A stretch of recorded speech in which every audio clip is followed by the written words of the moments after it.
Hey guys, Ethan Bailey here, hope you're all having a phenomenal week. And in this video, what I'm going to do is break down one of our case studies and how we managed to scale one of our D2C pet brand Shopify stores to 207k per month through our neurological configuration framework. In this video, I basically break down the whole strategy, how we did it, the before and after, problems encountered, and then key lessons learned. Now, if you find this video helpful, feel free to hit the subscribe button below. If you have any questions, drop them in the comment section below. Without further ado, let's get into it. So, how we scaled a dog treat brand to 207k per month. Now, this is the screenshot here through the Shopify dashboard. You can see total sales on the left, sessions on the right, AOV bottom right, and conversion rate on the left. Now, let's just talk a little bit about the client first before we go into the before, the after, the problems and the solutions. So, firstly, they're in a dog niche. They didn't just sell dog treats, they sold things like toppers, spreads, things like that. The treat category specific for dogs, like for example, with the treats, with the spreads, they're like a dog equivalent to peanut butter, dog equivalent to fish bread, things like that. And then MRR, monthly recurring revenue, was quite high at the time, about 55k a month. So pretty established. They know what they're doing, pretty established and everything like that. GPM, well, gross profit margin is 62%. That's not a 2x break even. That is a typo. For break even, we're looking at about a 1.6-ish break even, which is again very, very low. That is just a typo. Ignore that. AOV 107.72. Very, very good. Very, very high. Lifetime value was $600.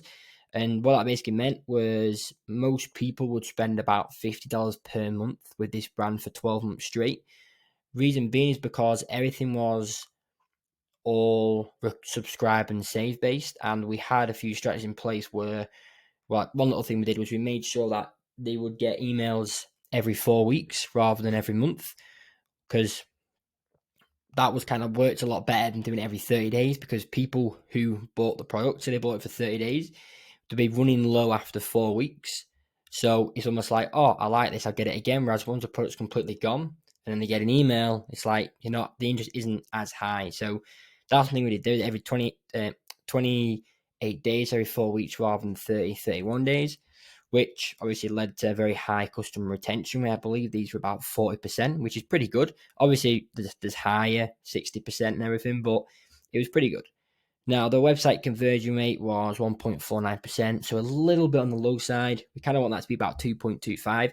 However, they still operated very, very well. And what's actually interesting is the results we achieved was with that conversion rate. So if that conversion rate was average, not below average, they would have made a lot more money. But obviously, sometimes not every metric is where it's supposed to be. Now, in terms of the history, this is like one of the most important parts, is they're one of those brands, typical pet brand, where they get the product on the Shopify store and they start putting it in Chewy, Petco, PetSmart, they're putting it in Walmart, things like that. They're getting their product in many different retailers, dog-specific online retailers and things like that, which is a very, very common, in my opinion, very, very common mistake a lot of pet brands make, because as soon as you're on Chewy or Amazon or Walmart and someone's to buy from your Shopify store, first thing they will most likely do is see where else does it cheaper, and chances are Walmart and Chewy will be able to offer a more cheaper, affordable price than your Shopify store. So you're going to lose, potential customers there, which is going to be a bit of a problem. Now, they're on Amazon as well, but to be honest, the Amazon weren't doing too well because, as you know, Amazon's very competitive with dog treats. So they're on it, but they weren't doing, too well on Amazon. Now, they had a very high customer retention rate, as mentioned earlier, about 40%. Well, not very high, but pretty high. Obviously, we want to get that to 60. Every brand we work with, we try and get 60% of the revenue and the customers returning, and then 40% is new. They'd worked with 4 agencies in the past. Obviously, not had joy with them. A lot of agencies out there, I believe the phrase is the under promise and over deliver. They promise the moon, but they give you sandstone, stuff like that. And when they tried running ads, they just couldn't scale profitably. They were always getting that break-even ROAS. They weren't actually able to scale essentially effectively, if that made sense. They were just kind of scaling the business, but not profitably, getting more and more customers, but at break even. And then they tried it in house, which went horribly wrong. I remember them saying they had a content manager and a CMO work on the ad account, and it just went horribly wrong because you never run it before. You rely on YouTube videos, and 99% of the YouTube videos out there are absolutely rubbish. So that caused a lot of problems.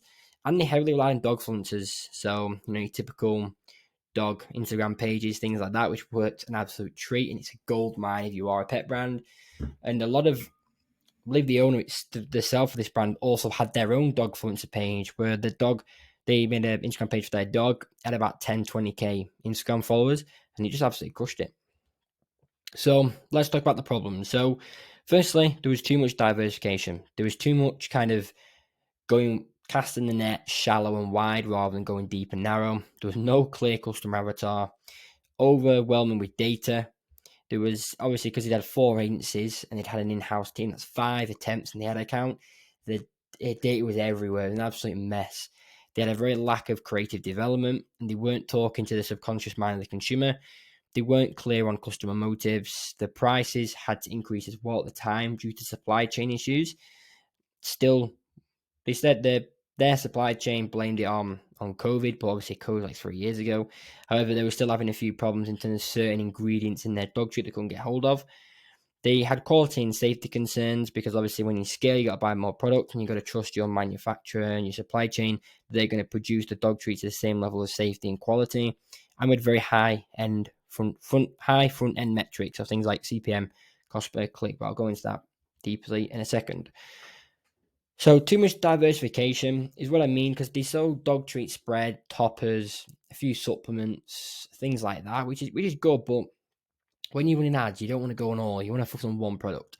Now, about out the sales, most of their sales were coming solely from the dog treats.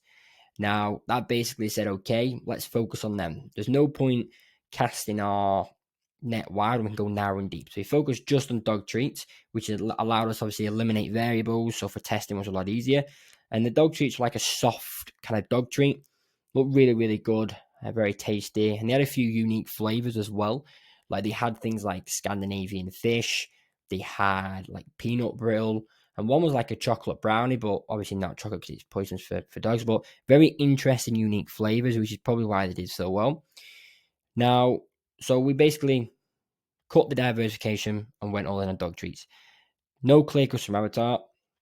They were playing the guessing game. They were looking at, okay, women buy us from Amazon at this age, Walmart, women buy this age, and you should never do that because who's going to buy a product at Walmart is different from who's going to buy it on Shopify. Same with Amazon, same with Chewy, whatever.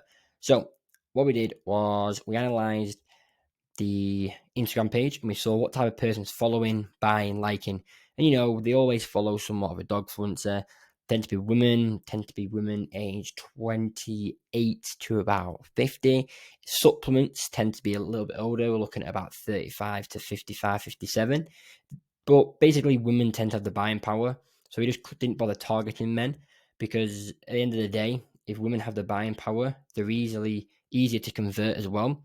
Like, if, for example, I have a dog, and if I see a dog treats that say like, perfect for your dog's stomach, it may persuade me, but not really. But for a woman, they'll be thinking of the dog as like, the psychological way they have their dog. They'll be thinking of the dog as their child, like a dog mum type thing. And they'll be thinking, oh, my poor tummy for my little fur baby. I need to get them this treat. So, they're going to be okay and sleep well and still have energy to run around and give me kisses after a long day of work because I'm stressed, blah, blah, blah, that type of thing. So we easily identify the consumer because obviously we work with a lot of pet brands. So we know the typical consumer. And as well, I am a pet brand consumer as well, so it's kind of simple, but it was kind of the females we went after, dog mums, US, if you get the US and just put a line directly through the middle, the north is obviously a lot cooler than the south, so the north part of the US tend to have more cats, and obviously it was colder, so they couldn't take the dog for a walk, Scott Carton said.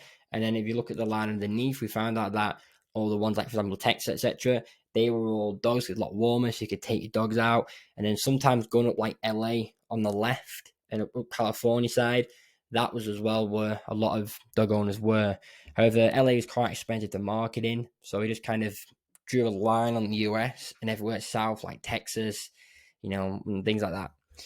So that sorted that. All one with data was pretty easy because when people run ads, they make the mistake of basically running things with the objective wrong. Like they'll try and prioritize add to carts or leads when you want sales. So we just basically filtered through the data, through the objectives, and thought, okay, I only care about what's been running for sales, ignore the rest. Then I only cared about prospecting, not retargeting, because we're in 2023 now. Got rid of that. It was about 5 campaigns.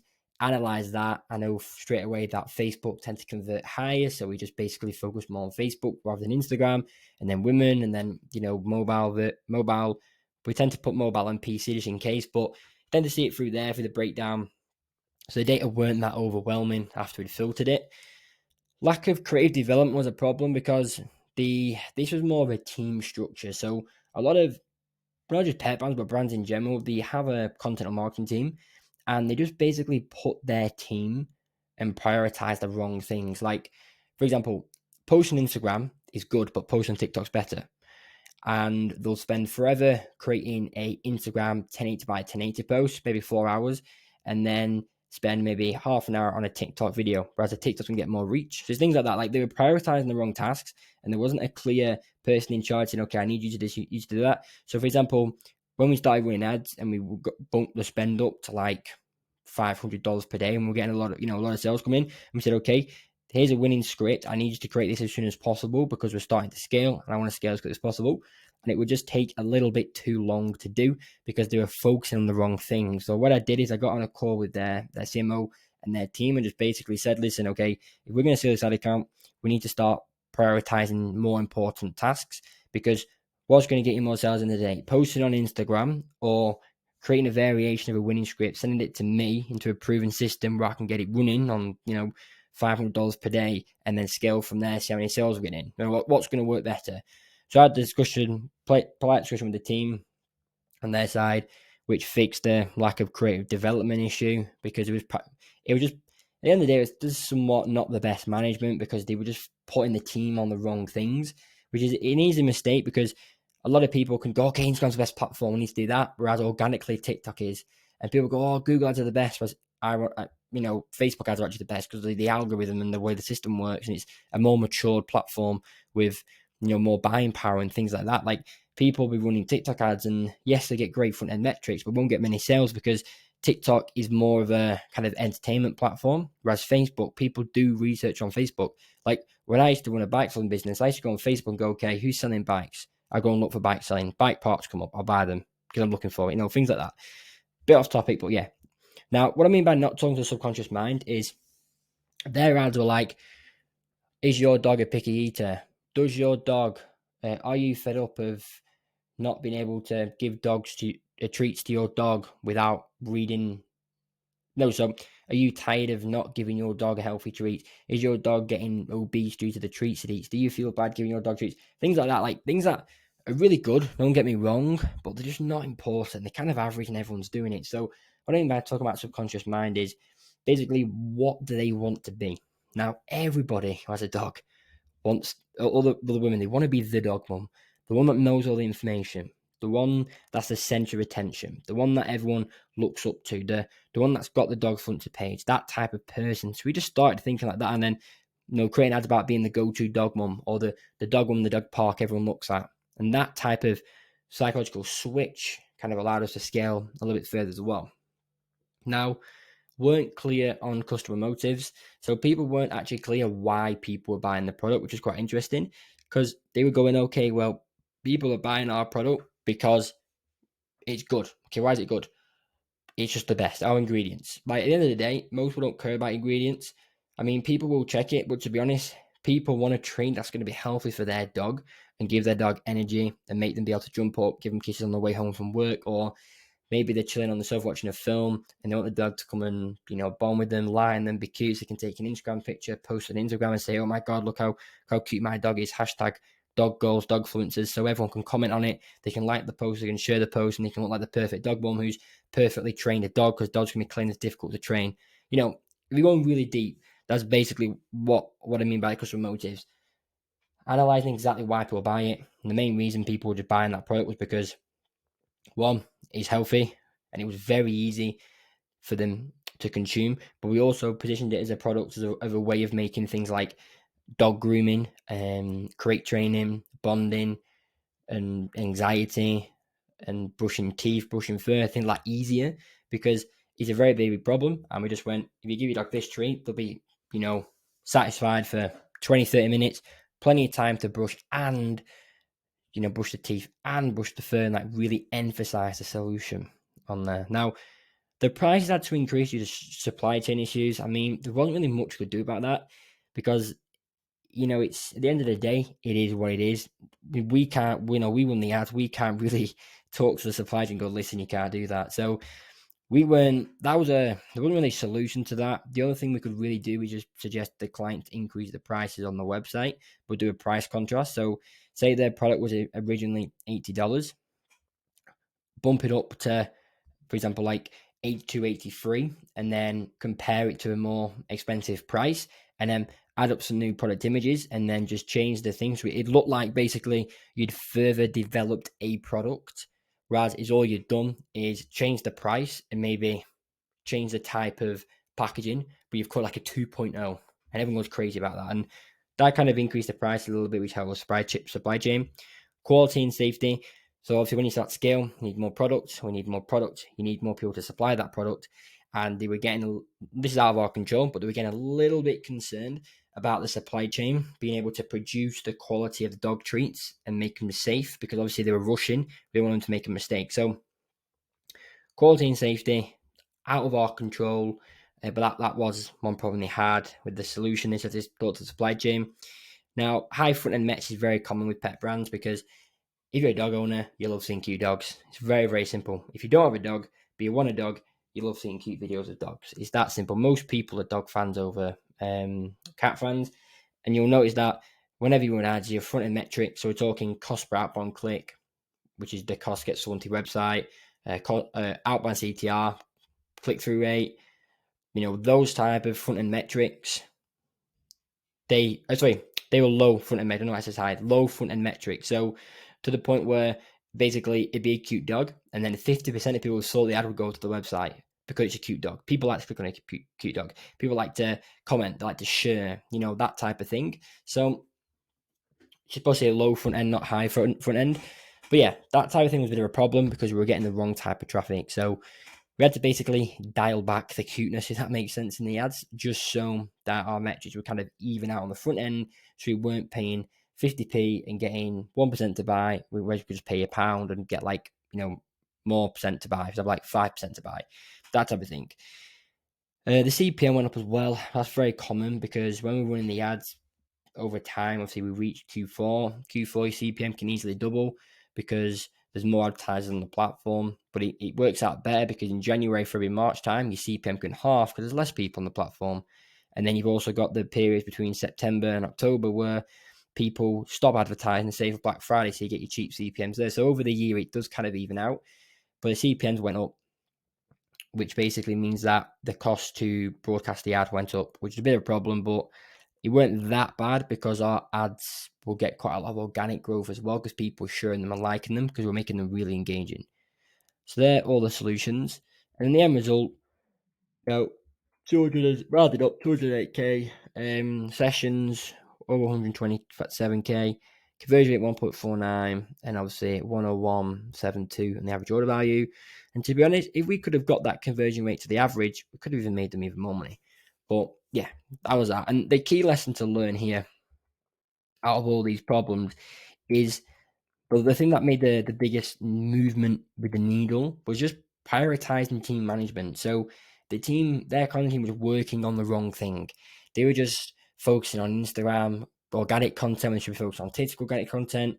When I'd send them over an ad saying, listen, if you can produce this, send it to me within 24 hours, I can get it running. And it would easily be done. It would be like 2 hours of work and it wouldn't get done. It would just take a little bit too long and they'd start focusing on things that don't really matter.